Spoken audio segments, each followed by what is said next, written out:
Fala aí, povo tântrico! Ótima noite! Sejam todos muito bem-vindos. Dia 22 de janeiro, aula número 18 aqui da comunidade Vida Tântrica.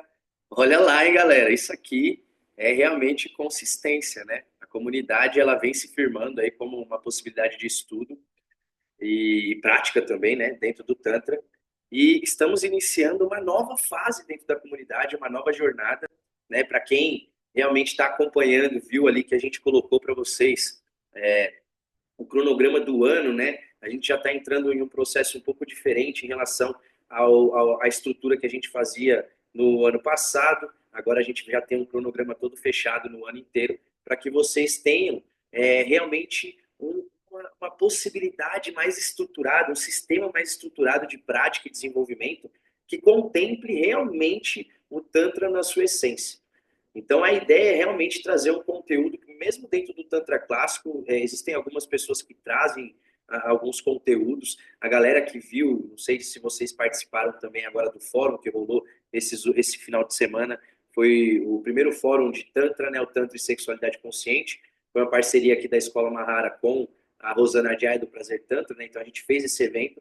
Então, existem pessoas que falam a respeito do Tantra no sentido mais clássico, mas a gente realmente quer, a partir de agora, principalmente nesse ano de 2025, com a comunidade Vida Tântrica, trazer um estudo mais estruturado, entende? Para que ao longo desse processo, quem sentir realmente de entrar dentro desse caminho em um viés mais iniciático, mais espiritual, vocês realmente tenham a possibilidade, através desse conhecimento, saber exatamente o que aguardam vocês dentro dessa jornada, tá bem? Então a ideia é realmente, a partir de hoje, pegar em aulas mais focadas dentro da tradição, tá bem? Só que aqui eu posso garantir, me comprometer com vocês, que a gente não vai ficar em uma ideia filosófica, ok?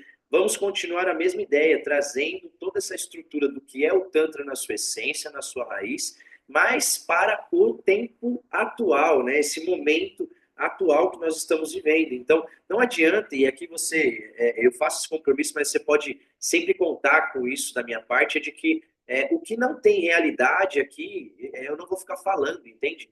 Muita teoria, muita filosofia não funciona para nada. E o Tantra, nesse sentido, ele realmente traz, ele quer proporcionar a experiência, entende? Então, muitas vezes a gente entra em alguns campos teóricos para ajudar a mente de vocês a terem modelos, entende? Para que quando vocês tenham a experiência fique mais fácil a assimilação dos conteúdos que surgem dentro das experiências tântricas, tudo bem? Mas a ideia realmente é dar um escopo de conhecimento para vocês, para que vocês possam viver o Tantra no seu sentido espiritual e material da forma mais intensa possível, tá bem? Então, esse é um programa que a gente vai vivenciar ao longo do ano de 2025, muito intenso, para realmente mudar a sua vida pessoal, seja no aspecto material ou espiritual, ok? E não tem nenhuma intenção de te formar como terapeuta, por exemplo, tá bem? A ideia aqui é que realmente você tenha ferramentas para o seu caminho pessoal. Então, por exemplo, aqui muitas vezes dentro das minhas formações eu sempre falo, ó, legal que você está aqui buscando ser terapeuta, mas para que você realmente seja um ótimo terapeuta tântrico, antes disso você precisa ser um tantrista. Ser um tantrista implica o quê? Você viver a vida de forma tântrica. Não é só você ser tântrico na hora que você vai fazer a tal da massagem ou qualquer coisa que as pessoas queiram dizer que significa ser tântrico, ok? Mas realmente você conseguir trazer isso para a sua vida real, entende? Como você se relaciona com o seu esposo, com a sua esposa, com o seu relacionamento, com o seu peguetezinho, se for o caso, com os teus filhos, com os teus amigos, com a natureza, com a vida como um todo. Então, a ideia é que vocês realmente, a partir aqui da comunidade Vida Tântrica, sejam instrumentalizados, e aqui é importante saber que o instrumento não é só teórico, ele é principalmente prático, mas que vocês sejam instrumentalizados de uma forma que vocês aprendam a lidar com a vida, ou melhor dizendo, deslizar pela vida de uma forma mais tântrica, ok? Então, a ideia é exatamente essa. Comenta comigo aqui, galerinha, só para eu ter uma noção, no chat, por gentileza, se vocês estão vendo e me ouvindo bem, né? Porque eu acabei não perguntando isso antes. Mas confirme para mim se vocês estão vendo e ouvindo bem. A gente está gravando aqui, depois a gente vai subir na plataforma. E aqui, galerinha, importante dizer para vocês. Eu ainda mandei uma mensagem hoje, só que eu realmente pensei que hoje ainda era terça-feira. Eu tinha esquecido que hoje era quarta já. Mas a ideia é o quê? A partir de amanhã eu já vou chamar vocês para a gente fazer as atualizações dos planos. Por exemplo, tem pessoas aqui que fazem a atualização no plano mensal, certo? Então, teve pessoas que já até pagaram esse mês, então tá tudo certo. Mas se vocês viram lá a postagem, eu mudei os valores, né? Então, o valor do plano anual foi para 59 e o valor do mensal foi para 89. Quem está dentro, que pegou o semestral, pegou o anual ou já pagou o mensal desse mês, não vai ter alteração nenhuma no valor, tá? Fiquem tranquilos quanto a isso. A atualização que a gente vai precisar fazer em relação a quem pegou o plano semestral e o plano anual é inserir vocês dentro da plataforma, porque agora eu vou colocar todas as aulas dentro da plataforma e vocês vão ter o acesso por lá, vai ficar mais fácil e mais organizado. Tudo bem? Não vai ficar solto dentro do grupo as aulas. Então vai estar tudo lá bem estruturadinho, inclusive as 17 aulas que a gente fez do ano passado, tá bem? Então vai continuar lá. A única coisa que você que fez o plano semestral ou anual vai precisar é a gente fazer a conta e, por exemplo, pensar quando que termina o seu plano anual. Vamos supor que você contratou o plano anual no ano passado. Aí vamos supor que ele vai terminar em agosto, certo? Faltariam 4 meses para você concluir o programa do ano de 2025. Então, de acordo com o que faltar, eu vou te fazer uma proposta para você contratar só um plano completo para você, se você quiser, para você vivenciar o resto, eu vou fazer um valor mais acessível, se você quiser, tá bem? Tanto para quem fez o semestral quanto para quem fez o anual. O mensal, para quem está no mensal e já pagou, tá tudo certo, vai fazer esse mês normal. No mês que vem, aí a gente vai ter a atualização, para que realmente, se fizer sentido vocês continuarem estudando, vocês venham para o plano anual. Porque vai valer a pena fazer todo esse programa completaço, por isso que eu já quis mostrar para vocês que está tudo organizado até o final do ano. Então, cara, a gente vai poder estudar tudo que se sabe hoje em relação a Tantra aqui no Brasil, eu coloquei lá dentro desse cronograma. Então, quem realmente passar por esse programa, galera, vai ter um conhecimento de Tantra, assim, como poucos terapeutas da área de dezenas de anos, literalmente, têm, assim.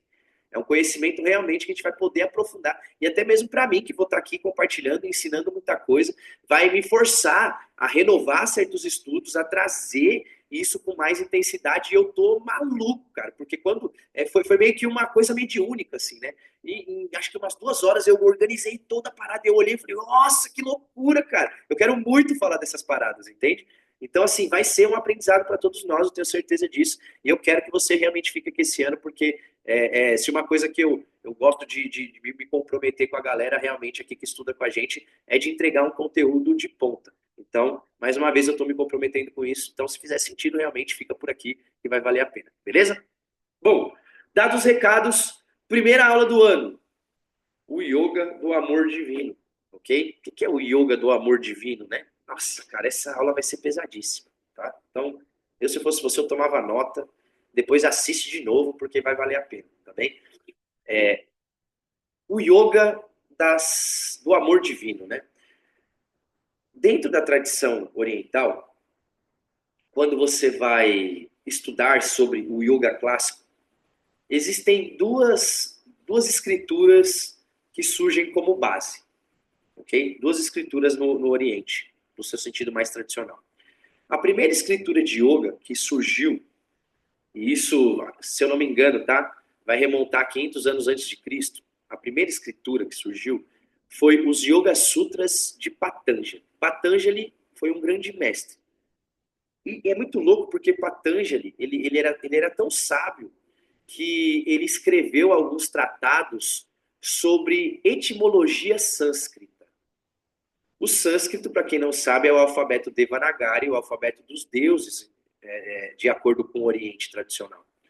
Então, essa língua sânscrita, que de acordo com os orientais é a língua mais sagrada que existe, esse sábio chamado Patanjali, ele escreveu alguns tratados dessa língua, ok? Da questão etimológica. E aí ele escreve os Yoga Sutras. Essa escritura, eu já aconselho você a pesquisar depois, coloca assim no Google, Yoga Sutras de Patanjali. Eu vou colocar aqui para você no chat, para você não errar, tá? Olha lá, Yoga Sutras de Patanjali.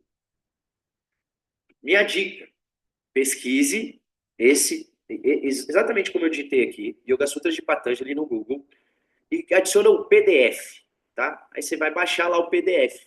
É um livretinho muito curto, mas não é simples. Por quê? Ele está escrito em linguagem crepuscular, em linguagem esotérica, ok? Então não é simples de você entender, mas é um livro muito curto. Vale a pena você bisbilhotar. Não digo nem para você ler, bisbilhotar mesmo. Passa ali por cima, vê se alguma coisa te chama atenção, ok? Por quê? Os Yoga Sutras de Patanjali, então, são a primeira escritura em relação ao yoga. Quer dizer que foi nessa época que surgiu e ele que criou o yoga? Não. Os yogas, no seu sentido tradicional, eles sempre foram um sistema oral, ok? Passado de guru para discípulo. Então existem relatos de milênios antes de Cristo, já do trabalho do Tantra, do Yoga, ok? Só que eram trabalhos no sentido oral, transmissão direta, de mestre para discípulo. Só que, 500 anos antes de Cristo, então, surge Patanjali e ele escreve esse tratado chamado os Yoga Sutras. Essa é a primeira escritura do yoga. E o que ele ensina lá? Ele não fala sobre postura. Por quê? Aqui no Brasil, nós temos uma cultura ocidentalizada, americanizada, bem capitalista, por assim dizer também. Nós importamos o yoga aqui para o nosso país, né? Aquele yoga do bloquinho, né? Das menininhas que colocam aquela roupinha de yoga, né? Roupa apertadinha, que tira a foto dela fazendo o asana, né? Aquela postura muito massa. Geralmente, isso é o que a maioria das pessoas entendem por yoga. Só que quando você vai lá nos Yoga Sutras de Patanjali, você não vê ele falando em nenhum momento, e aí eu te faço esse convite para que você olhe. Em nenhum momento ele fala sobre posturas, como as que são ensinadas hoje pelo yoga que a gente conhece, da Europa, da América e do Brasil, propriamente dito. Não existe isso. O que ele vai falar é que dentro dos 8 passos que ele ensina para você atingir o yoga, existe um dos passos que é chamado de asana. E asana significa postura. Só que lá dentro dos Yoga Sutras ele ensina apenas um asana, apenas uma postura, que é a postura, uma postura chamada Siddhasana. O Siddhasana é a postura do lótus. Já viram a postura do lótus? Que é o quê? Quando você cruza as pernas, né? E senta em postura de meditação. Você tem o lótus completo, que é com as duas pernas entrelaçadas, e você tem o meio lótus. Essa é a única postura que ele ensina ali dentro. Mais uma vez, tá? Se você não acredita no Firak, eu até prefiro que você não acredite. Até prefiro. Vai lá e olha com o teu olho. Não tem. Certo? Só que aí, beleza. Aí tudo bem. Nós continuamos o processo. Lá, um pouquinho mais para frente, dentro do Mahabharata, que é como se fosse a Bíblia dos hindus, você tem um livro muito conhecido, que é chamado de Bhagavad Gita. Vocês já ouviram falar sobre esse livro? Bhagavad Gita? Comenta aí no chat se você já ouviu falar. Esse livro, ele ficou muito famoso aqui no Brasil porque foi citado por uma grande personalidade, né, da música, que foi o Raul Seixas.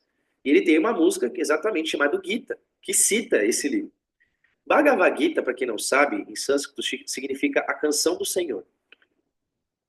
É como se fosse a canção mais doce que o Senhor entrega para os seus filhos e filhas. E aqui, galera, começa a entrar um probleminha real, assim. Porque muita gente que chega no Tantra, eles têm essa visão de que Tantra é bagunça, a gente já falou bastante a respeito disso, né? Só que, por exemplo, quem se conecta, mesmo com a terapia, quem já está na terapia tântrica, que já entende que não é bagunça, já percebeu que a terapêutica tântrica realmente traz um resultado fenomenal, mesmo esses, eles têm uma grande dificuldade de entender um dos grandes fundamentos do Tantra, que é o quê? O Tantra tem Deus. O Tantra tem deusa. Saca? E isso é muito louco. Porque a terapêutica tântrica, ela tem como ela tem um fundamento científico e psicológico, muitas vezes ela não trata disso. Importante dizer, aqui na escola a gente trata disso. O nosso protocolo terapêutico tem total conexão com a parte espiritual, ok? Mas a maioria das escolas de terapia tântrica ou massagem tântrica ou o próprio neotantra, você vai ver que eles excluem essa figura da divindade. Porém, no tantra clássico e tradicional, não existe não existe essa divisão, não tem como. Então existe a divindade, existe essa visão de divindade, ok? Isso é importante. Por que eu estou falando isso? Porque quando surge o Bhagavad Gita, que na sua tradução é a canção do Senhor, esse Senhor representa a divindade. E aí, muitas vezes, se você realmente estudar o yoga no seu sentido tradicional, eles vão parecer mais cristãos. Claro que eles não estão adorando a Cristo, né? Não é o mesmo símbolo. Mas eles vão parecer mais cristãos que o melhor dos cristãos daqui, cara. Entende? Porque eles são devotos de Deus mesmo. Entende? Pega, por exemplo, o islamismo ou o judaísmo. O cristianismo perdeu a sua força de devoção. Mas o islamismo, os caras, eles rezam 4 vezes por dia. Eles colocam a testa no chão. Eles são devotos de Alá. Da mesma forma que os judeus sempre foram e continuam praticando seus rituais em relação a Jeová. Entende? Então, o Bhakti, a devoção, o amor a Deus, é central nessas religiões. Da mesma forma, quando a gente entra na tradição do yoga, e estamos falando do yoga do amor divino, que é o Bhakti Yoga, ok? Nós temos essa mesma percepção. E aí, dentro do Bhagavad Gita, são ensinados 3 tipos de yoga. Presta bastante atenção nisso aqui que eu vou falar para vocês, galera. São ensinados 3 tipos de yoga. E são os yogas que nós vamos falar aqui nesse primeiro mês. Primeiro, Bhakti Yoga, que é o yoga da devoção. O yoga do amor divino, que é essa aula de hoje. Depois nós temos o Jnana Yoga, que é o yoga da sabedoria, do conhecimento. Nós teremos uma aula sobre isso também. E depois nós temos o Karma Yoga, que é o yoga da ação. Lá no Bhagavad Gita, Krishna, que representa Deus, ele ensina Arjuna, que é o discípulo. Então, Krishna é o mestre. É o mestre. E Arjuna é o discípulo. Só que olha que louco, em uma das camadas de interpretação do Bhagavad Gita, aquele diálogo entre Krishna e Arjuna não é algo externo. Simplesmente representa o nosso eu superior, ok? O nosso eu divino, conversando com o nosso eu inferior, o nosso eu humano. Simples assim. Ok? Então imagina, é como se o seu espírito estivesse conversando com você, com a sua personalidade, com o seu ego. Então, por exemplo, vamos supor, a minha centelha crística, o meu espírito, né, aquilo de mais alto em mim, a contraparte divina do Firak está conversando com o Firak, porque o Firak é o ego. O Firak é a personalidade. Ok? Então, Krishna, quando conversa com Arjuna, é exatamente isso. É o espírito conversando com o ego. Pega esse exemplo primeiro para você entender o que eu vou explicar aqui. E aí, Krishna, então, ensina para Arjuna esses 3 yogas. 3 caminhos diferentes para você chegar até Deus. Que é ele, que é esse espírito que está em nós. Ok? Então, olha que louco. Quando eu trago o Tantra para dentro dessa ideia, dessa brincadeira, o que o Tantra me traz? Porque yoga significa união. O sentido etimológico da palavra yoga é união. É o mesmo sentido da palavra religião. Religião em latim é religare. Então, o mesmo princípio, o mesmo contexto da palavra yoga, o sentido etimológico da palavra yoga é o mesmo de religião. Religare. Então, o que significa isso? Ó, união. Ou para que eu me una a algo, para que eu me religue a algo, eu preciso ter claro que é esse algo. Concorda comigo? Esse algo é a divindade. Então, o objeto do yoga e o objeto do Tantra é a última realização. É você estar em conexão profunda e total com aquilo que você é, lá no ápice da sua profundidade, ou no topo da sua expansão de consciência. Essa é a meta. Porém, não é uma loucura de tipo assim, vamos ser santos e vamos. Não é essa esquizofrenia religiosa. Ok? Pelo contrário. É um caminho de muita verdade para você. De muita sinceridade. Então, quando o Krishna ensina, ele ensina esses 3 yogas. O yoga que nós estamos trabalhando hoje é o Bhakti Yoga. Então, o que ele ensina dentro do Bhakti Yoga? Ele ensina a Arjuna a amá-lo. Simples assim. Por quê? E aqui eu digo o motivo pelo qual eu quis começar com essa aula de Bhakti Yoga. Porque dentro dos caminhos de realização espiritual, é dito e é ensinado que o Bhakti Yoga, ou o Yoga da devoção, é o caminho mais rápido. Mais rápido. Porque o amor não precisa de explicação. Fala pra mim quantas vezes você se apaixonou por um traste. Entende? E às vezes as pessoas falando assim pra você, ó, essa pessoa é furada, é cilada, mas você apaixonou, cara. Entendeu? E aí, já era, cara. Já era. Porque o amor, muitas vezes, ele não precisa de explicação.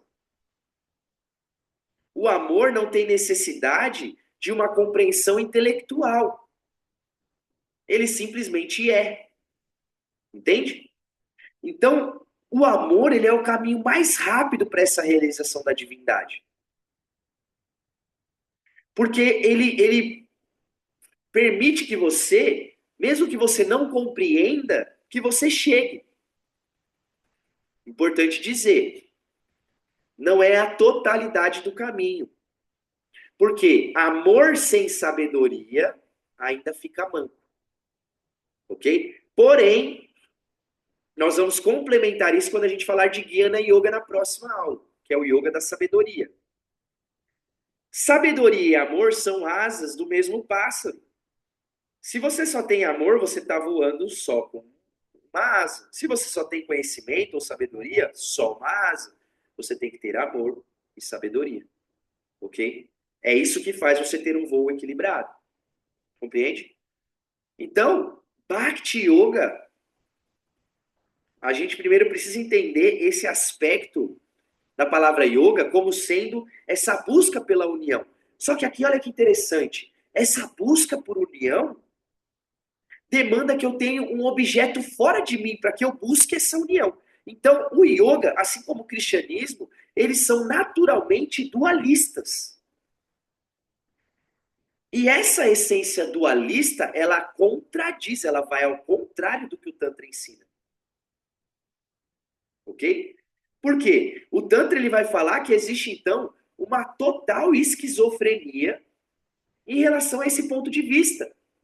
Por quê? Se eu estou buscando me unir a algo, se eu estou buscando o yoga, significa que eu estou buscando algo fora de mim.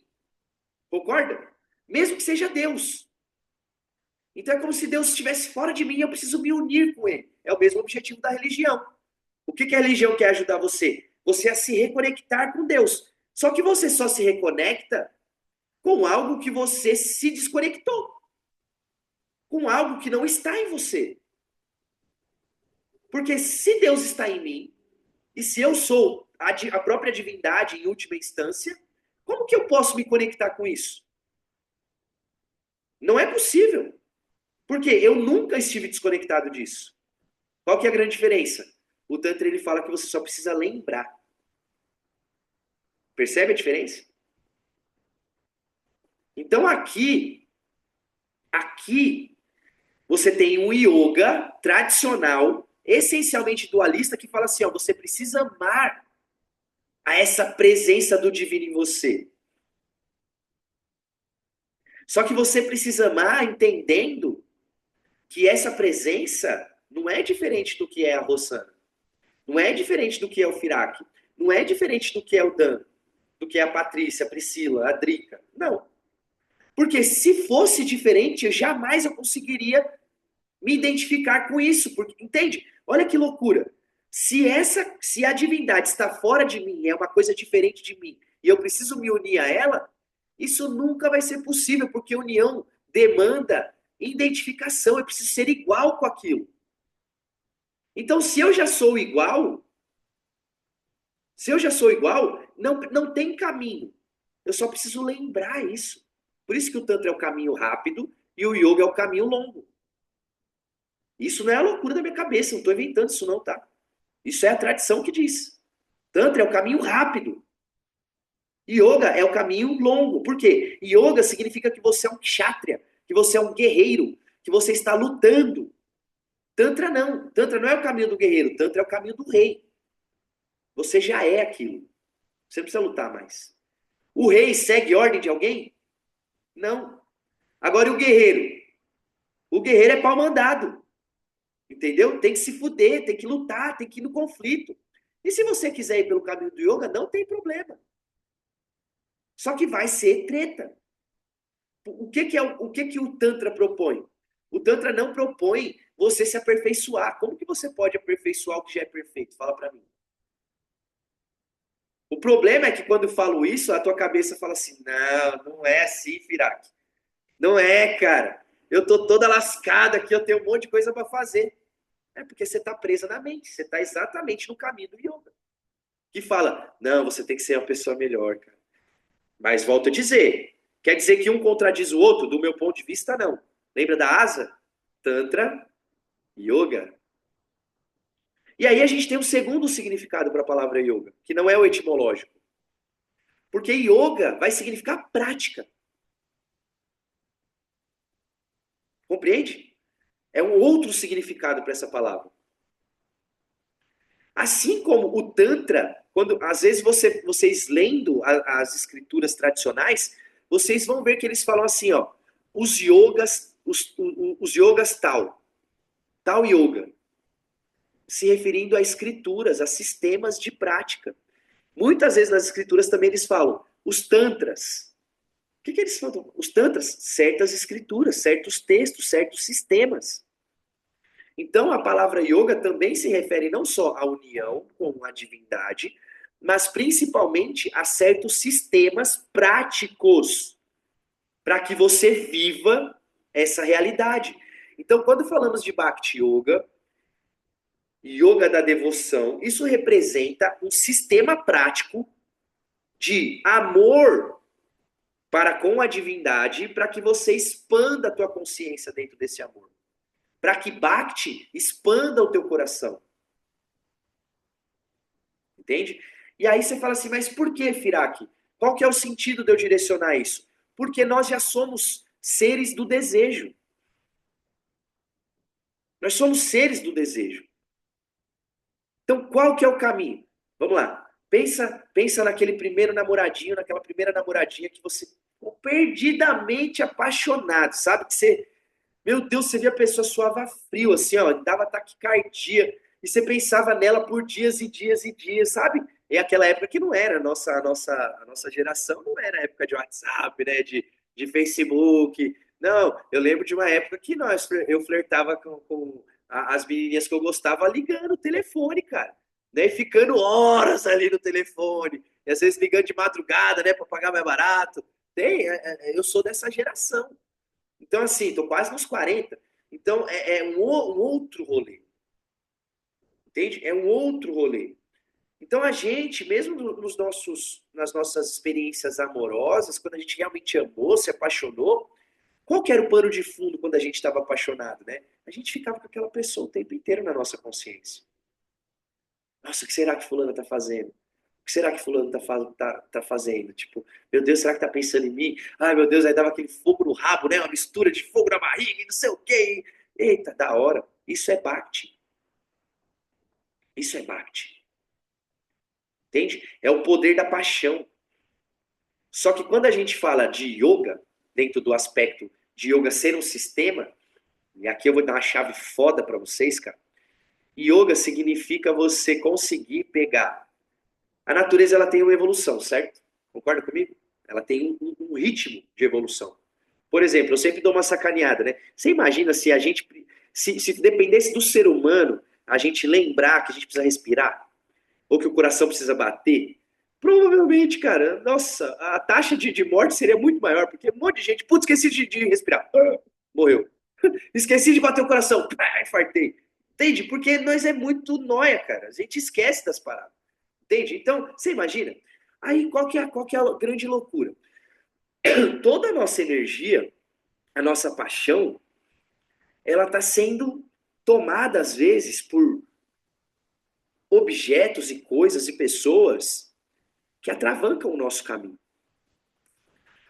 A natureza, ela tem um ritmo de amadurecimento das coisas muito massa, cara.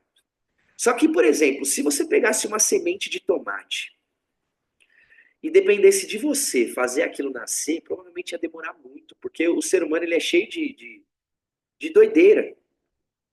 Por exemplo, às vezes uma pessoa vai embora da nossa vida. A vida levou essa pessoa embora. A gente fica quanto tempo chorando, né? Meu Deus, mas não era pra eu ter ido embora. Não, mas era, a vida levou.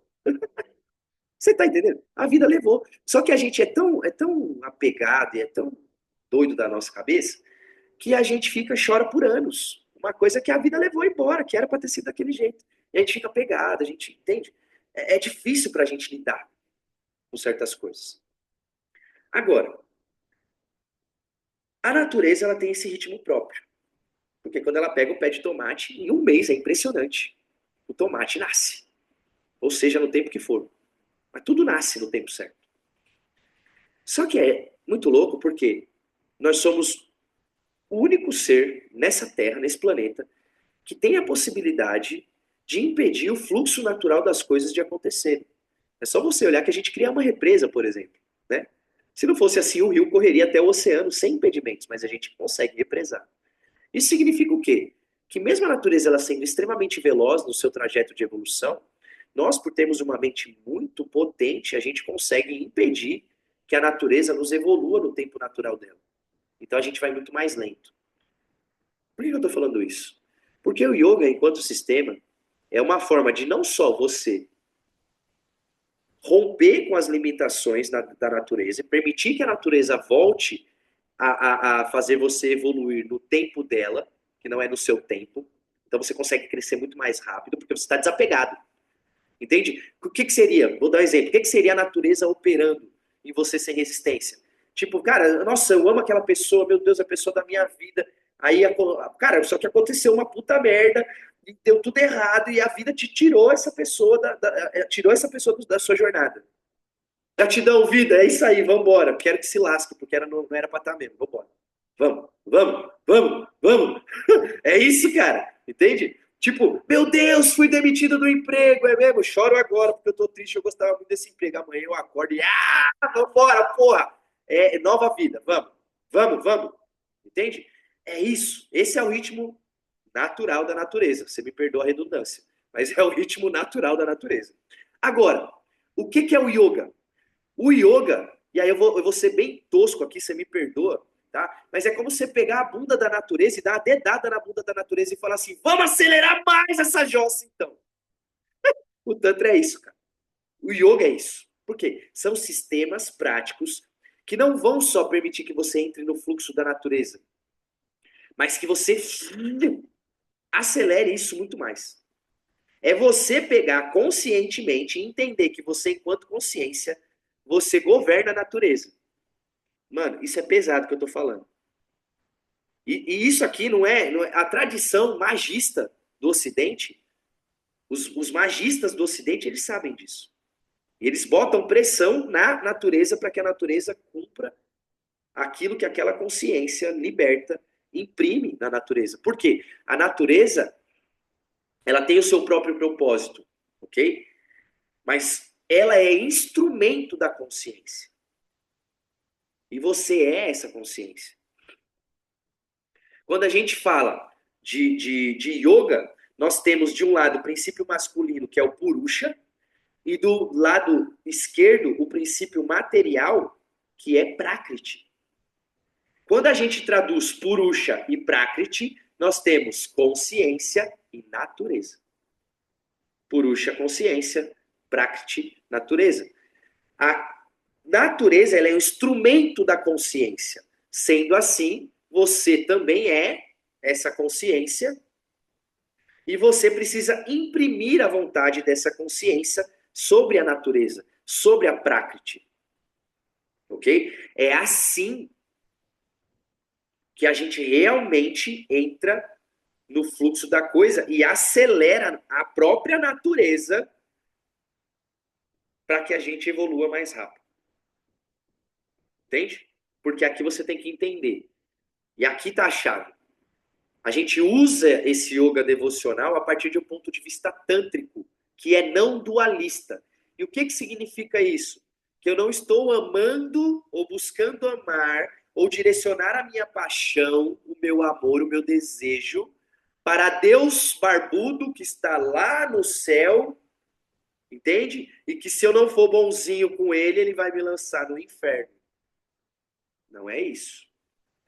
Esse amor que eu direciono para o meu espírito é o que eu sou. E aqui é onde eu quebro a dualidade. Por quê? Se eu amo um Deus que está fora de mim e eu peço favores para esse Deus ou por medo de ser punido, eu estou sendo dualista. E ser dualista significa que eu vejo a divindade fora de mim. E isso está completamente errado. O Tantra é não dual, não dualista. O que significa? Que eu vejo todas as coisas em uma unidade. Você quer saber a diferença de união e unidade? São coisas muito diferentes. Vou te exemplificar. Você nunca mais vai esquecer isso na sua vida. União é quando você vê um saco de laranja. Cheio de laranja dentro do saco. Já viu? Um saco de laranja? Isso é união. Quando você rasga o saco de laranja, o que acontece com as laranjas? Elas, ó, cai cada uma para um lado. Não é assim? Isso é união. Elas estão ali unidas por uma certa questão específica, que é o quê? O saco. O saco está permitindo que elas fiquem unidas. Mas se você rasgar o saco, as laranjas desfazem essa união. Impressionante. Aí às vezes você acha que você está em unidade com as pessoas que estão ao seu redor, mas é só união. Rasgou um saquinho, abriu uma brechinha, todo mundo se faz e você fala, aqui não tem unidade, aqui tem só união. Mas o que é unidade então, Firak? Unidade é quando você pega todas essas laranjas e você põe no mixer e você faz um suco. Isso é unidade. Aí eu te falo, aí eu pergunto assim, ó, você pega a jossa do suco, um copo de suco assim, ó, aí você grita na orelha do suco, você fala assim, agora vai, eu quero ver que laranja que vai fugir dessa jossa, velho. Não tem como, não tem como. Isso é unidade. Isso é unidade. Entende? E você nunca mais vai esquecer disso agora. Nunca mais. Então, quando a gente pensa em Deus, ou na deusa, ou você quer chamar de universo, o nome é irrelevante. Mas isso que é maior, você tem que entender que você não está unido, nem buscando estar unido a isso. Porque a união se desfaz. Pelo contrário, você não está buscando nada, porque você já está, você já é a unidade com isso. Você já é o suco de laranja com ele. É que você acha na sua loucura que você está fora de Deus de alguma forma.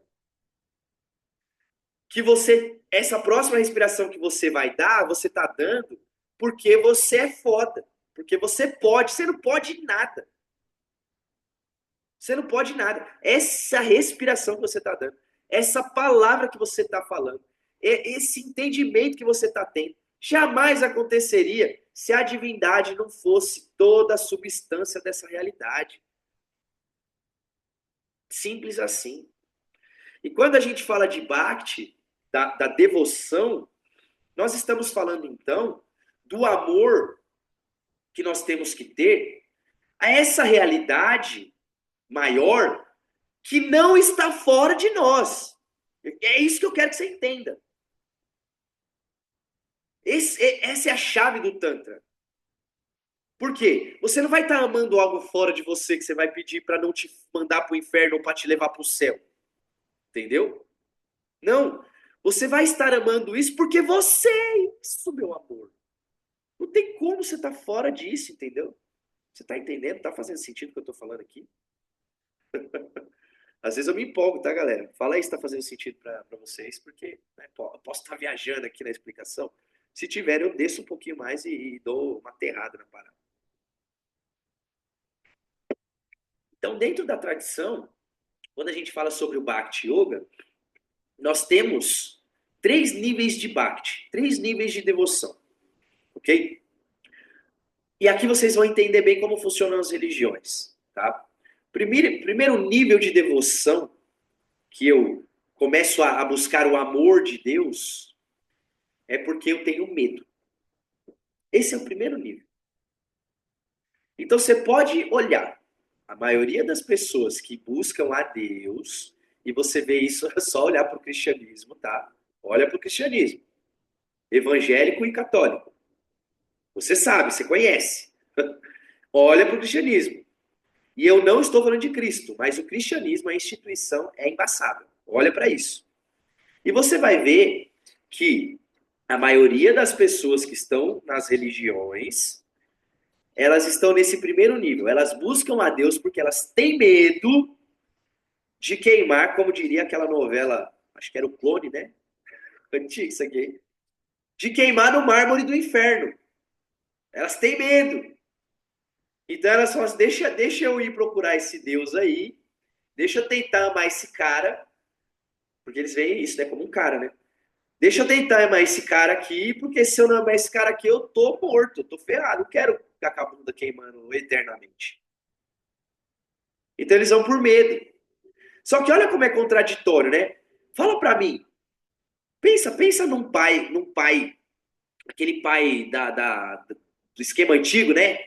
Agressivo, bruto, que não tô falando aquele que corrigia, tá? Eu tô falando aquele pai, nossa, não o bom pai bravo, sabe? Mas aquele pai agressivo, abusivo, demais, sabe? Que ia além mesmo. É difícil amar um pai assim, não é? É difícil. Agora imagina amar um Deus Pai, um Deus Criador, que eu tenho que amar ele porque eu tenho medo dele, porque se eu não cumprir exatamente o que ele manda eu fazer, ele vai me punir com fogo eterno. Imagina. Eu vou me forço a amar isso, mas não é um amor muito genuíno, não é verdade? Você consegue entender o que eu tô falando? Nunca vai ser um amor muito genuíno. Porque é muito difícil você amar alguém que você teme. Concorda? Entende? Tanto é assim que muitas vezes os grandes líderes, né, da história mundial, muitas vezes eles preferiam ser temidos do que amados, porque eles sabem que as duas coisas são água e óleo, elas não se misturam. Entende? Então, isso aqui é muito interessante você perceber. Esse é o primeiro nível de Bhakti. Será que você está nesse nível? Será que hoje você busca a Deus de uma certa forma porque você tem medo? Você ainda tem a crença de que se você não seguir o que ele ordenou, de acordo com o que você aprendeu por algum papagaio que fala e repete o que ele leu em algum lugar, e você tem medo. Você adquiriu esse medo de ir para o inferno. Você tem esse medo de ir para o inferno? Hein? Você sente esses pensamentos no teu consciente? Às vezes você faz uma coisa que você queria muito, só que foi fora do padrão moral, por exemplo. E aí você se sente culpado e fala, meu Deus, eu vou pro inferno. Ou mesmo que você não fale isso de forma consciente, mas você se sente culpado. Porque a culpa é isso, cara. Como que você, fala pra mim, como que você realmente vai sentir culpa se você não acredita no inferno? Saca? Saca? Não tem como. Então toda vez que você sente uma puta culpa gigante se arrastando, é porque você tem no teu inconsciente um trauma muito grande em relação a esse conceito de inferno. Então você busca amar a Deus porque você tem medo dele, certo? Só que aí existe um sentimento gêmeo a esse sentimento do medo, que é o outro lado de Bhakti, é o segundo nível de Bhakti. São 3, tá? O segundo nível de Bhakti é o nível da pessoa que ela já saiu do medo. Então ela não quer mais amar a Deus porque ela tem medo. Ela quer amar a Deus porque ela entendeu o poder da divindade. Só que ela ainda está indo por um viés que é um viés interesseiro. Já não é mais medo, mas agora é interesse. Ela quer o benefício do poder da divindade. Entende? Então, no primeiro nível, quando eu me aproximo de Deus, eu me aproximo querendo amar Ele porque eu tenho medo dele. Entende? Dele me punir. Só que eu vou amando, né? Aí esse bhakti expande, esse amor por Deus vai expandindo no meu coração. E aí ele chega nesse segundo nível. Nesse segundo nível, eu já consigo entender o poder de Deus, eu sinto a força dele em mim, eu sinto o amor dele por mim. Entende? E eu sei que se eu for um bom filho, uma boa filha, ele vai me abençoar. Olha que louco isso, né? E aí, como eu sei isso, eu continuo indo, quero amar ele cada vez mais, porque eu sei que quanto mais eu amar ele, mais bênçãos ele vai me dar. Compreende? Então ainda é um interesse, né? Como se Deus fosse um prostituto.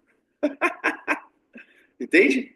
Que tipo, não, se eu agradar ele, ele vai me dar mais, entende? É uma troca, né? Como se Deus fosse uma prostituta mesmo, né? Uma troca, entende? Então, olha que interessante isso, né? Mas também é um processo que aqui entenda, tá? Eu não estou criticando esses níveis. São níveis necessários. O primeiro nível pelo qual eu me aproximo de Deus para amar Ele é a partir do medo. Depois é a partir da busca dessas bênçãos, desse favor de Deus. E não tem nada de errado com isso, ok? São os dois primeiros níveis. É como se você fosse pensar, e se você começasse a falar, ah, não, então está errado eu me aproximar de Deus por medo, está errado eu me aproximar de Deus porque eu tenho interesse nas coisas boas que Ele pode fazer por mim. Não, não está errado. Seria a mesma coisa que você falar que está errado a criança cagar na calça. Não tá. Faz parte do processo de desenvolvimento dela. Entende? Agora, da mesma forma, seria muito estranho um adulto de 40, 45 anos, a não ser que ele esteja com algum problema né, fisiológico, ele defecar na própria calça. Né? Um adulto já não é uma coisa muito adequada, porque quando você tem um certo tipo de maturidade, aquilo que é da fase do início já não corresponde mais. Então nós temos um terceiro nível de Bhakti, ok? Qual que é? É o amor, não por interesse, não por medo, mas é o amor pelo amor. É o amor que eu amo aquilo que eu sou. É um amor que se torna inevitável. Porque você acessou nesse nível que a gente chama de Satitananda. São três palavras. Sat, Chit, Ananda. Satitananda. Sat significa verdade. Chit significa consciência. E Ananda significa bem-aventurança. Essas são as três qualidades da divindade. Então, quando você se conecta com ela, você está na verdade, você está consciente e você está em Ananda, você está em bem-aventurança, é uma alegria sem fim.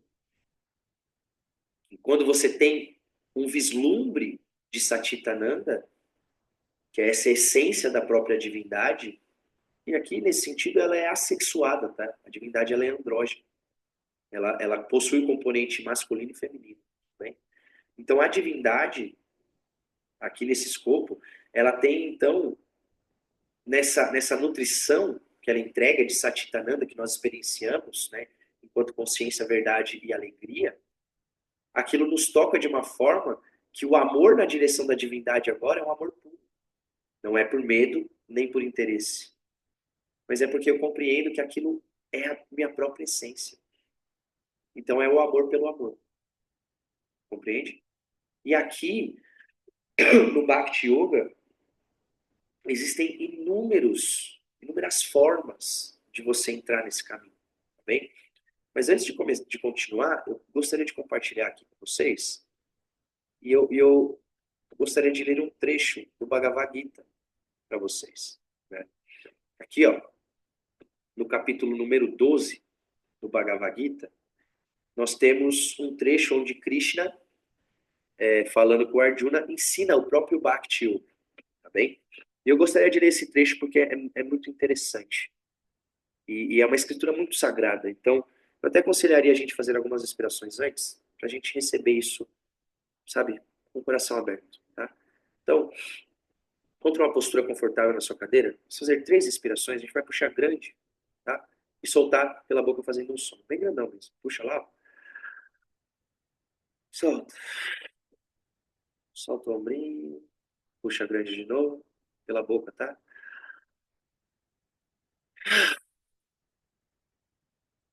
A última, terceira.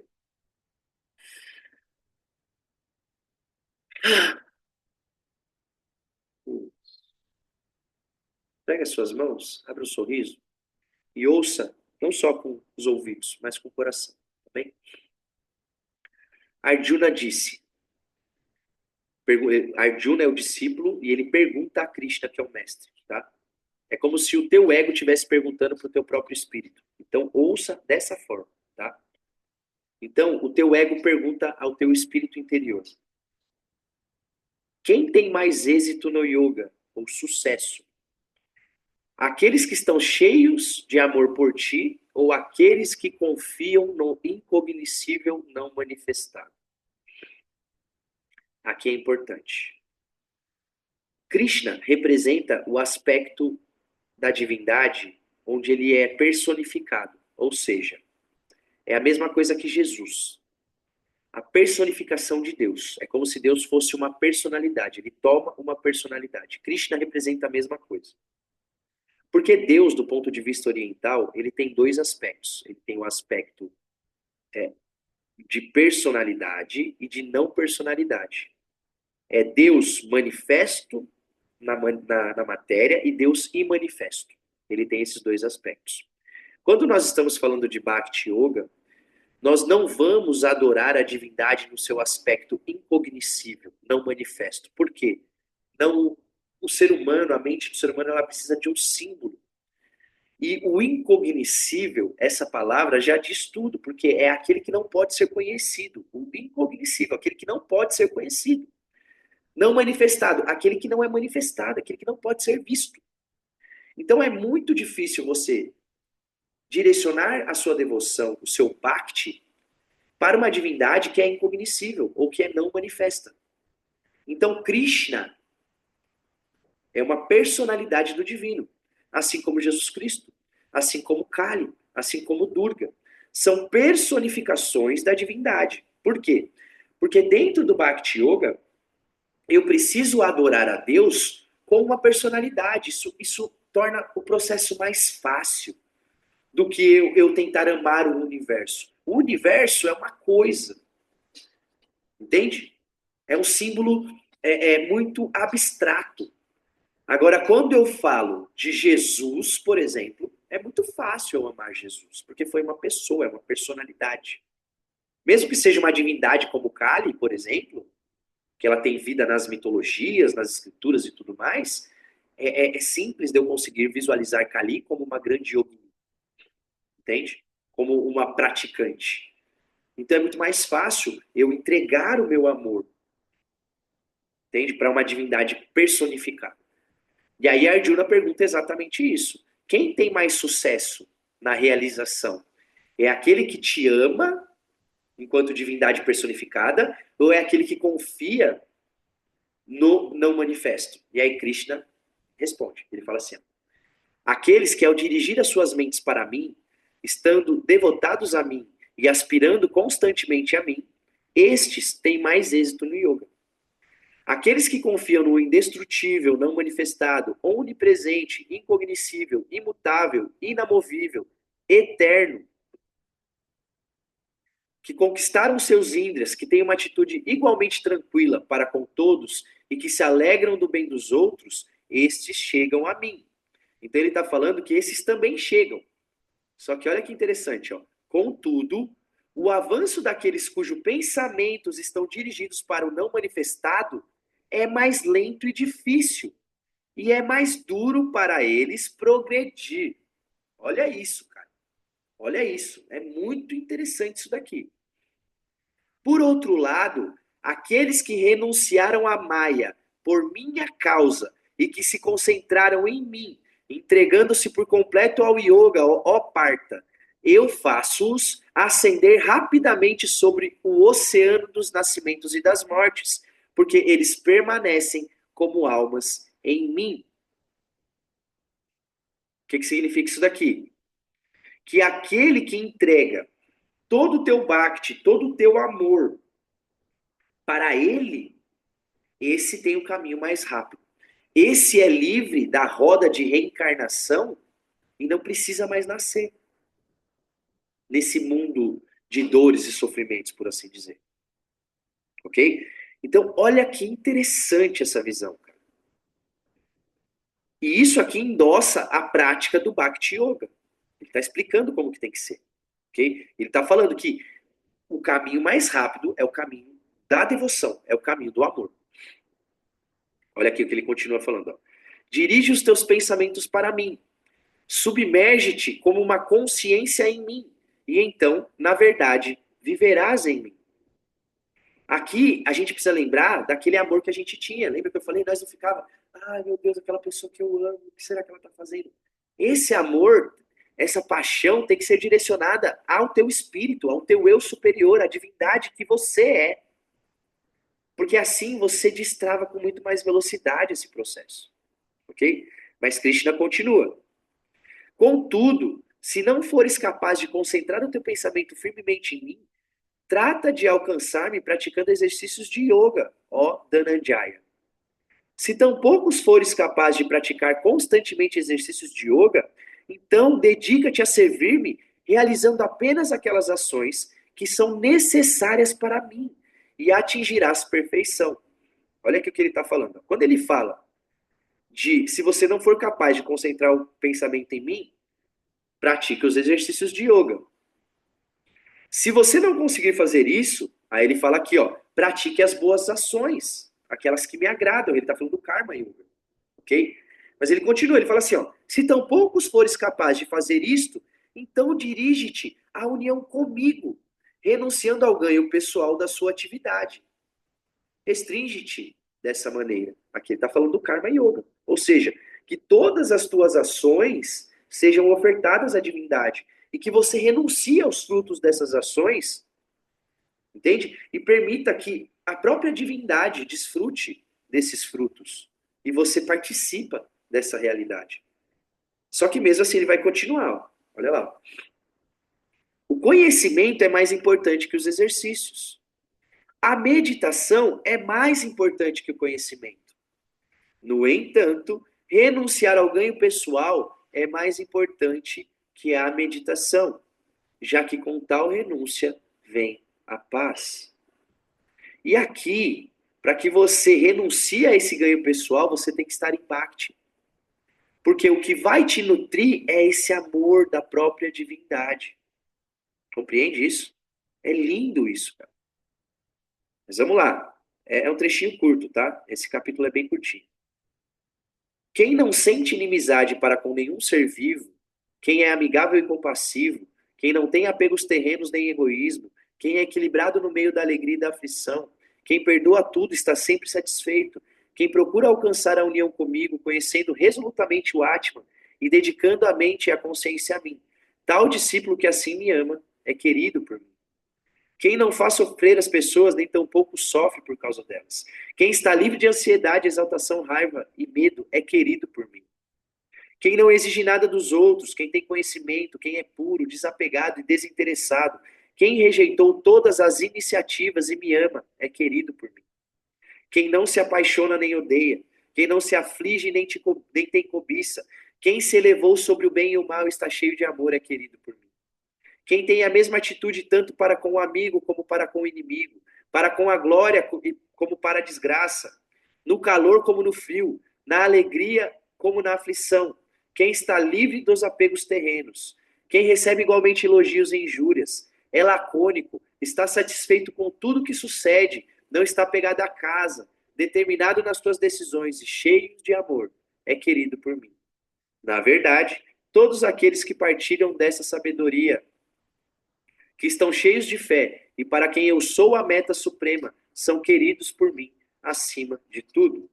Assim diz a 12ª conversa entre Sri Krishna e Arjuna nos gloriosos Upanishads do bendito Bhagavad Gita, a ciência do eterno, a escritura do yoga chamada Bhakti Yoga. Aí você ouviu isso que eu falei agora, aí você falou assim, e com muita justiça, tá? Provavelmente você pensou, fudeu, Firak. Olha, opa, errei aqui a parada. Olha tudo que tem que fazer, cara. É coisa demais, velho. Né? É mais difícil que o cristianismo, não é verdade? Por que eu quis ler isso para vocês?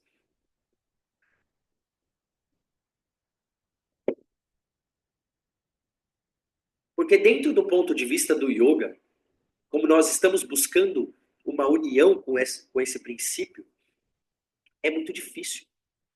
É muito esforço. Percebe? Eu quis ler tudo para você, para você perceber a dificuldade. Você tem que ser puro, você tem que ser isso, tem que ser aquilo, tem que ser. Gente, para chegar nisso, há quantas vidas a gente já está nisso, tentando chegar nisso, e você vai precisar de mais quantas? Milhares e milhares. Você percebe a mesma coisa? Fala para mim nos comentários. Quando você ouve uma coisa assim, parece que é distante demais. Por isso você fala assim, cara, deixa eu viver a vida aqui com tranquilidade, nem quero saber dessas coisas, porque essa tal de iluminação aí é algo muito distante. Não é assim? Mas por que eu estou te dizendo isso? Porque eu fui praticante de yoga por muitos anos. E eu tenho lugar de fala exatamente dentro disso. O Tantra me liberou, me trazendo para o caminho do rei, me tirando do caminho do guerreiro. Você não precisa de todo esse esforço. Você só vai precisar desse esforço se você não entender que essa divindade que você está buscando amar está fora de você. Se você tiver essa crença de que a divindade é algo que não é você, ou que está fora de você, aí você vai ficar muitas e muitas vidas nesse ciclo de reencarnação. Tá? Fica tranquilo com isso. Pode ficar em paz. Esse é o caminho. Tá? Agora, se você entrar no ponto de vista tântrico, você vai perceber que não precisa de esforço. Você só precisa se identificar e realizar que você é essa divindade. E é isso que você vai amar. Então, em um certo sentido, é um amor próprio gigantesco. Não um amor próprio pela tua personalidade humana, mas por isso que é maior. Então, essa é a verdadeira devoção. Esse é o verdadeiro Bhakti Yoga. Entende? E é um dos caminhos necessários para que você viva essa realidade. Dentro do Bhagavad Gita, você vai ver que Krishna ele ensina esses caminhos, e as escolas tradicionais do yoga no Oriente são assim, como se fossem caminhos separados. Então eu tenho que escolher. Eu vou por um caminho de Bhakti, devoção. Se eu vou pelo caminho da devoção e do amor, eu não vou pelo caminho do conhecimento, porque o caminho do conhecimento é contrário ao caminho da devoção. Essa é a visão geral do Oriente. Só que quando entra o elemento do Tantra dentro dessa brincadeira, nós percebemos que o amor está de um lado e o conhecimento está do outro. São caminhos que precisam acontecer simultaneamente. E quando esses caminhos acontecem, eles se fundem e surge um terceiro, que é o caminho do Karma Yoga. Quando eu tenho amor com o divino e eu tenho a sabedoria do divino, esse amor e sabedoria se fundem e geram o Karma Yoga, que é a ação das obras divinas. Eu ajo, eu entro em ação, em movimento, para manifestar a fusão desse amor de Deus em mim, dessa sabedoria. Essa sabedoria, esse amor se fundem em mim. E a partir de mim se manifestam dentro da ação das obras divinas, da execução. E é uma ação que eu não vou fazer buscando algum fruto. Não, é simplesmente um transbordo. Tem muito a ver com essa palavra do transbordo que eu uso bastante aqui. Então, Bhakti Yoga é o primeiro dos yogas clássicos que a gente vai estudar nesse mês, ok? E que, de um ponto de vista tântrico, quando a gente traz isso para o ponto de vista tântrico, se torna, então, uma das ferramentas que a gente vai usar dentro desse caminho. Tá bem? Agora, vamos para a prática. Como que eu estruturo uma prática de Bhakti Yoga? Muito simples. Muito, muito simples. Você vai escolher um Ishtadevata, tá? O que é um Ishtadevata? Uma divindade. Você vai eleger uma divindade que faça sentido para você. Ok? E que vai ser uma divindade tântrica. O que significa ser uma divindade tântrica? Que você veja essa divindade como você mesma no ápice da sua evolução, não como uma coisa fora. Posso usar Jesus Cristo como meu Ishtadevata no Tantra? Pode, pode. Por quê? É você ver realmente Jesus Cristo não como um mestre que vai te salvar, o Salvador. Não, não é isso. Porque aí você está sendo dualista. É ver a divindade como um tantrista, que é o quê? Em unidade. Então, se você escolher Cristo, por exemplo, Cristo vai representar o seu vir a ser. É aquilo que você irá se tornar. Se você escolheu, assim como eu nesse momento da minha vida, escolhi Kali, Kali representa para mim, toda vez que eu acendo uma vela e faço uma contemplação, faço as suas orações, as suas práticas de mantra, eu não estou adorando algo fora de mim, querendo um favor ou querendo me livrar do medo que eu tenho dela. Pelo contrário, eu estou adorando a Kali porque eu entendo que Kali sou eu. É o que eu sou. É o meu vir a ser. Entende? E quando eu faço essa adoração, principalmente no meu agora, naquele meu agora, eu estou em unidade com aquilo. Então, naquele momento que eu estou praticando o mantra de Kali, que eu estou acendendo a vela, que eu estou contemplando a imagem de Kali, eu sou Kali. Eu sou Cristo. Eu sou Tara. Eu sou Shiva. Eu sou Vishnu.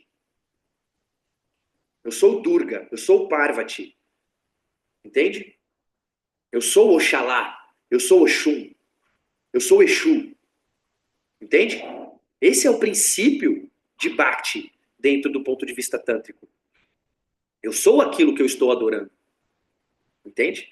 E essa adoração, então, é um mecanismo através do qual eu me conecto através do amor e puxo essa realidade do que eu sou para o agora. Então, quando eu pratico uma devoção com Kali, eu sou Kali ali. Naquele momento, eu estou trazendo essa unidade. Eu sou Kali. Eu sou Shiva. Entende? Esse é o ponto de vista tântrico. E muda tudo. Essa atitude muda tudo. Então, você vai escolher uma divindade para você. Ok? E o que, que você vai fazer? Uma vez por semana, você vai sentar na frente da imagem que você escolheu. E você vai fazer uma prática de 1 hora. Que prática, Firak? Vou explicar. Vou explicar agora. Tá? Você vai selecionar alguns mantras dessa divindade, ou algumas orações. Você vai lá colocar, vai preparar um altar para você. Vai colocar essa imagem. Vai acender uma vela para essa imagem. Como a luz, né? Que você quer que brilhe. Vai acender uma vela. Vai fazer as suas orações relacionadas àquela divindade. Se for uma divindade oriental, faça os mantras daquela divindade. Ok? Só que qual que é a grande sacada aqui? Preparou, fez as orações ali, você vai fazer uma prática de respiração. Muito simples. Muito simples. 15 minutos de pranayama. Qual que é o pranayama que você vai praticar? É um pranayama chamado de pranayama do dragão. Ok? Pranayama do dragão. O que, que você vai fazer? Você vai ter blocos de 7 segundos dentro dos 4 tempos de respiração. Ok? Então você vai inspirar durante 7 segundos, vai segurar durante 7 segundos, vai expirar durante 7 segundos e vai segurar durante 7 segundos. Ok? Então, só para você entender, ó. Respirando,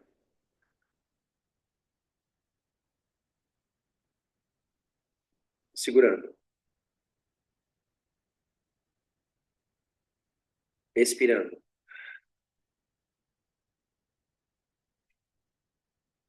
segurando.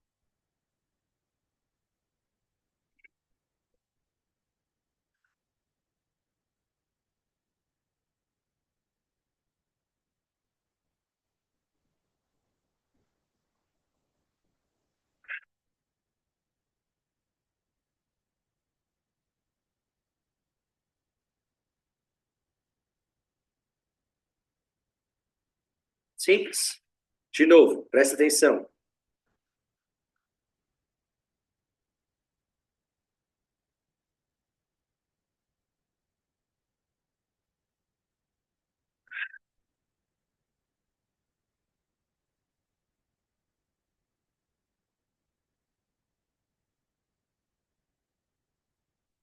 Simples, ok? 15 minutos fazendo esse pranayama, ok? Então, vou repetir aqui para você. Tá? Coloca o teu altarzinho, coloca a imagem, acende a vela. Faça uma oração de identificação com a divindade. Lembrando, ó, que nem a moça disse aqui, eu sou Lakshmi. Se essa for a divindade da tua escolha, faça isso, eu sou essa parada. Olhe para isso como é o seu vir a ser, entende? Não é algo fora, é o seu vir a ser. Você será um com ela, com essa divindade, ok? Fez a tua oração, buscou esse lugar de se sentir identificado em unidade com essa divindade, ok? Vai fazer a prática dessa respiração que eu ensinei. 15 minutos. A ideia desse pranayama é trazer uma harmonização entre os canais Ida e Pingala, ok? O canal solar e o canal lunar, ok? Se você fizer os 15 minutos são suficientes, vai existir uma harmonia entre Ida e Pingala, e isso vai fazer com que a tua mente fique muito mais concentrada, ok? Terminou a prática desse pranayama do dragão, você vai, se você tiver uma boa imagem, você vai abrir os olhos, assim como uma imagem dessa que eu tenho aqui, por exemplo, você vai abrir os olhos e você vai ficar diante dessa imagem, em contemplação. O que é contemplar? Não é descrever mentalmente, ficar olhando para ela e falando, olha, nossa, que bonito, olha. Não. Contemplar significa estar na frente daquilo, sem pensamento discursivo, só observando, só diante daquilo, ok?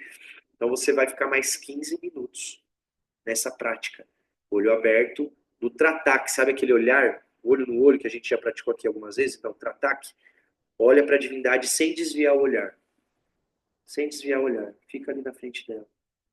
Percebeu que o pensamento desviou? Respira e traz de volta.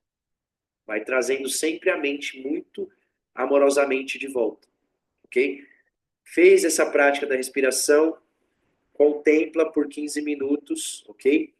Se a imagem que você tiver não for muito boa, você pode fechar os olhos, ao invés de contemplar a imagem, fechar os olhos e visualizar a imagem ou a própria divindade na sua frente, ok? Visualize essa divindade. E aí, depois que você concluiu a contemplação ou concluiu a visualização dessa divindade na sua frente, você vai, de olhos fechados, abraçar essa divindade. E nesse abraço você vai se visualizar se fundindo com essa divindade. Ok? Visualizou que existiu uma fusão entre essa divindade? Solta os braços, para de visualizar, respira, solta bem o corpo, movimenta um pouco, se alonga, levanta e vai viver a sua vida. Dentro dessa energia. Se você quiser que reverbere, continue, depois desse ritual, você vai fazer uma vez por semana, continue falando, eu sou Kali, eu sou Cristo, eu sou Lakshmi, eu sou Oxalá. Quem é que você tem escolhido para se identificar? Vai fazer esse movimento, ok? Porque esse amor, esse bhakti, a partir dessa prática, vai desabrochar em você. Firak, posso fazer todos os dias? Se você der conta, pode. Eu aconselharia que você fizesse todos os dias. Mas seria melhor que você fizesse apenas uma vez por semana para que você cumprisse o seu próprio compromisso com isso. Entende? Posso fazer todo dia? Pode. Faça blocos de 5, 10 minutos. Entende? 5 minutos de respiração. Vai lá, arruma as coisas, faz a oração em 2 minutos. 3 minutos de respiração, 5 minutos de contemplação. Pum, acabou. Vai para o seu dia. É o que eu faço diariamente. 10 a 15 minutos ali. Tá bom. Às vezes não consigo acender a vela, mas estou indo fazer algum trabalho, estou no volante, alguma coisa, viajando, carrego aqui meu próprio ritual. Entende? A minha própria prática de Bhakti Yoga. Porque através do Bhakti Yoga, então eu tenho, como Krishna disse, eu li para você, você tem um caminho mais rápido. Ok? A partir dessa devoção, desse amor com a divindade. E eu espero que você tenha entendido o conceito principal. Não é uma visão como a visão cristã, tá? Da igreja cristã, ou mesmo do yoga. Não é uma crença de que você precisa ser uma pessoa perfeita e só quando você for perfeito você vai conseguir chegar na divindade, se identificar com ela. Não, isso é tudo ilusão, tá? Você não precisa ser perfeito, você só precisa ser verdadeiro. Entende? É a verdade que liberta, não é a perfeição. Você nunca viu Jesus falar isso. Tá bom? Não é, é a verdade que te liberta. É você ser verdadeiro. Entende? E a maior verdade sobre você realmente é que você é a própria divindade. Olha que loucura, né? Então você não precisa se esforçar para ser o que você já é. Você só precisa relembrar. E o caminho mais rápido para você relembrar isso é através das práticas iógicas. O que são as práticas iógicas? Exatamente esse sistema, né? Essa forma de você fazer a própria natureza acelerar a expansão da tua consciência. Beleza? Bom, então pratiquem essa ferramenta que eu entreguei. É um pouquinho do que é o ritual de Bhakti. E na semana que vem a gente vai vir para a próxima aula. Acho que vai ser Jnana Yoga, se eu não me engano, que é o Yoga da Sabedoria. E aí a gente vai, como um complemento, pegar o Yoga da Sabedoria, então, e realmente organizar esse pássaro para que ele voe com as duas asas. Essa primeira aula foi do Bhakti. Pratiquem, tá? Para vocês terem essa vivência. E na aula que vem a gente vem com Jnana Yoga, que é o Yoga do Conhecimento. A gente vai unir essas duas visões, tá bem? E aí seguimos trazendo algumas práticas e algumas ferramentas também para vocês. Fechou, galera? Bom, espero que vocês tenham curtido. Tamo junto. Grande abraço aí. E a gente se vê então na próxima aula, beleza? Grande abraço, galerinha. Excelente noite. E façam o seu Bhakti hoje, né? Quem sabe você já não tem uma excelente experiência. Vai lá, faz uma visualização interna, respirando. Tenho certeza que vai ser muito gostoso. Fechou? Galerinha, grande abraço. Tamo junto. Fiquem com Deus aí e bora pra prática, né? Porque senão, galera, a coisa não funciona. Fechou? Grande abraço, meus amores. Até a próxima.